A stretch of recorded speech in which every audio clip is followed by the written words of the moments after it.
Doctor Devendra this side, welcome to modern health and nutrition. बात करेंगे planter fasciitis या फिर हील पेन के बारे में। अक्सर बहुत सारे लोगों को ये सुना होगा कि वो उठते हैं और उनके पाँव में दर्द होने लगता है। साथ ही उनने ये कंप्लेन की होगी कि एक जकड़न सी लगती है चलते समय और कुछ समय बाद ठीक हो जाता है, या फिर ज़्यादा चलने पर उनके एडी में काफ़ी ज़्यादा दर्द रहता है। तो आज उसी विषय पर चर्चा रहेगी। तो अगर आप चैनल पर नए हैं तो प्लीज़ सब्सक्राइब कर दीजिए चैनल को और बेल नोटिफिकेशन दबा दीजिए ताकि आने वाली सारी हेल्थ अपडेट आपको मिलती रहे। देखिए क्या होता है, आपने ये जैसे पाँव का आर्च हुआ, ये हमारा हील हो गया। हील से जो जुड़े हुए कुछ टिश्यूज़ होते हैं जो कैल्केनियम बोन्स को से जोड़ कर रखते हैं, आगे की मसल्स को, पूरे पाँव की मसल्स को जोड़ के रखते हैं। क्या करती है, जितना भी हम दौड़ते हैं, जितना भी हमारा प्रेशर पड़ता है पाँव के ऊपर, उन सबको मतलब है ना देखा जाए तो वो झेलती है, उस पर है ना प्रेशर पड़ता है और उस कारण से है ना वहाँ पर कई बार ये देखने को मिलता है कि कुछ टीयर हो गया या फिर कुछ इन्फ्लामेशन हो गया, जिसकी वजह से आपको पेन होने लगता है।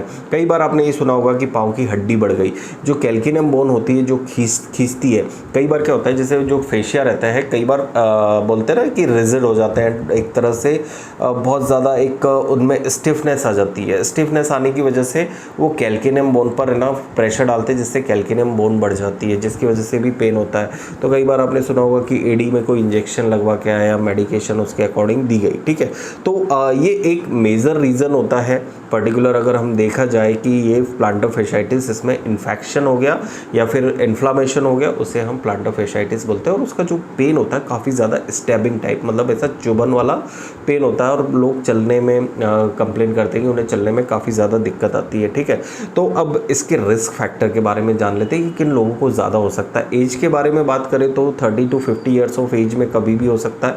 सेकेंड चीज़, जिनका वज़न ओवर है, मतलब जो ज़्यादा ओवर वेट है, उनको ये वाली कंप्लेन बहुत ज़्यादा देखने को मिलती है। तो ऑब्वियसली आपका शरीर जिस हिसाब से बना है उस हिसाब से आपका पाँव की मसल्स मतलब उसको कम, मतलब वो नहीं कर पाती, तो ऑब्वियसली आपके पाँव में प्रेशर पड़ता है, जिसकी वजह से आपका प्लांटर फैसाइटिस होने की संभावना बढ़ जाती है, ठीक है। कुछ एक्सरसाइज रहती है जो कि कुछ लोग बहुत गलत एक्सरसाइजेस करते हैं, उसकी वजह से देखने को मिलता है। ड्यूरिंग द रनिंग जो रनर रहते हैं उनको ये वाली कंप्लेन देखने को मिलती है पर्टिकुलर। और साथ ही साथ ऑक्यूपेशनल प्रॉब्लम जो रहती है, जैसे किसी का बहुत ज़्यादा पर खड़े रहना है या फिर कुछ ऐसी ऊंचाइयों पर चढ़ना है, ठीक है, इस तरह के काम रहते हैं, तो उन लोगों में ये वाली कंप्लेंट ज़्यादातर हमें देखने को मिलती है। अब बात करते हैं कि अगर आपको प्लांटर फैसाइटिस है, आपको डायग्नोसिस किस तरह से करना रहता है। आप अपने डॉक्टर के पास जाते हो, डॉक्टर आपका MRI या फिर अगर हम कहें एक्सरे, कुछ ऐसी मतलब इमेजिंग टेक्नोलॉजीज़ का यूज़ करके उसे डायग्नोस किया जाता है। अब इसके ट्रीटमेंट और जनरल मैनेजमेंट के बारे में हम बात करते हैं कि ट्रीटमेंट किस तरह से किया जाता है। तो हम सबसे पहले ट्रीटमेंट में कवर करेंगे मेडिकेशनल ट्रीटमेंट। तो मेडिकेशन ट्रीटमेंट में होम्योपैथी में काफ़ी सारी मेडिकेशन अवेलेबल है, जो कि हम टिश्यू रेमेडीज़ और नॉर्मल मेडिकेशन दी जाती है प्लांटर फैसाइटिस के पेशेंट को। साथ ही दूसरा जो ट्रीटमेंट होता है फिजियोथेरेपी वाला ट्रीटमेंट होता है। आप अपनी फेशियाज जो रहते हैं उसको स्ट्रेच डाउन करें, ठीक है।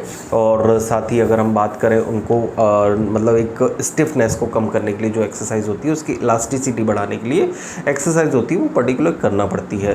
साथ ही थर्ड पॉइंट अगर हम देखें तो वहाँ पर अगर हम देखें इन्फेक्शन या इन्फ्लामेशन हो गया तो कोल्ड एंड हॉट अगर हम कहें सिकाई करना, काफ़ी ज़्यादा गर्म पानी की सिकाई या फिर ठंडे पानी की सिकाई, दोनों साइमल्टेनियसली करते रहेंगे तो आपको रिजल्ट अच्छा मिलेगा। तो फोर्थ पॉइंट, अगर आपका वज़न ज़्यादा है, अगर आप ओबेज हैं या फिर है ना अगर आपने देखा है कि कुछ लोग बहुत ज़्यादा ओबेसिटी है, एकदम से वज़न बढ़ा है, उन लोगों में ये वाली प्रॉब्लम आई तो मेंटेन योर हेल्थी वेट, ठीक है। फिफ्थ पॉइंट, अगर उसके लिए हम कहें तो हील पर रखने के लिए एक तरह से नॉर्मल सा एक सिलिकॉन पाउच आता है या सिलिकॉन हील आती है, उस पर आप अपने शूज़ में रखकर आप उसे रख सकते हैं, ठीक है। बहुत ज़्यादा कॉम्प्लिकेशन होने पर सर्जरी या फिर अगर हम कहें कैल्केनियम बोन को काटना या फिर कैल्केनियम पर कुछ इंजेक्शंस लगाने वाली जैसी प्रोसीजर भी करना पड़ती है, ठीक है। तो ये था मेरा व्यू ऑन प्लांटर फैसाइटिस के बारे में, यानी हील पेन के बारे में। तो होप सो आपको पसंद आया होगा। ज़रूर इस वीडियो को लाइक करिए। अगर आपका कोई भी क्वेश्चन हो रिलेटेड टू हील पेन या फिर आप प्लांटर फैसाइटिस से रिलेटेड अगर आप ट्रीटमेंट स्टार्ट करना चाहते हो तो हमें कमेंट सेक्शन में ज़रूर करिए। Thank you so much guys. जय हिंद, जय भारत।